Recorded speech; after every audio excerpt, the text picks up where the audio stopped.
आज हम जा रहे हैं थराद चाला क्योंकि आज गुरु पूर्णिमा है और आज हमें दर्शन करने के लिए जाने वाले हैं, इसलिए बने रहे हमारे वीडियो पर। चलो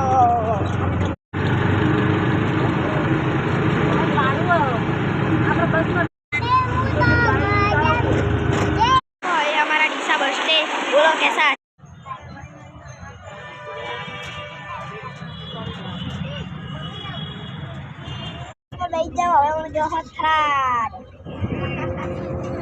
गया तो थराद में थराद गाड़ी में बैठ गया हो हवे में जो चाला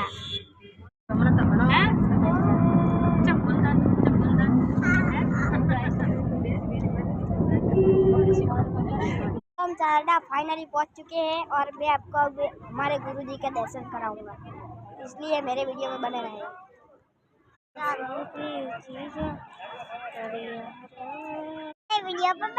भैया आप हमारे गुरुजी के दर्शन आपको लोगों को कराऊंगा। हमारे गुरुजी के आश्रम में छोटा सा हनुमान दादा का मंदिर है।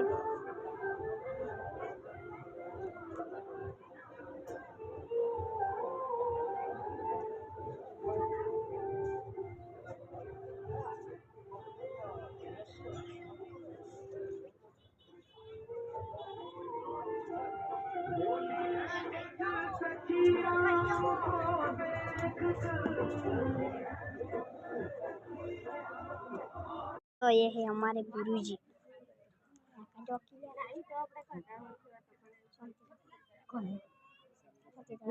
ये व्लॉग खत्म होता है, मेरा पहला ये शॉर्ट वीडियो था और मुझे आप सब्सक्राइब लाइक और सब कुछ करना, ठीक है? अब मिलते हैं।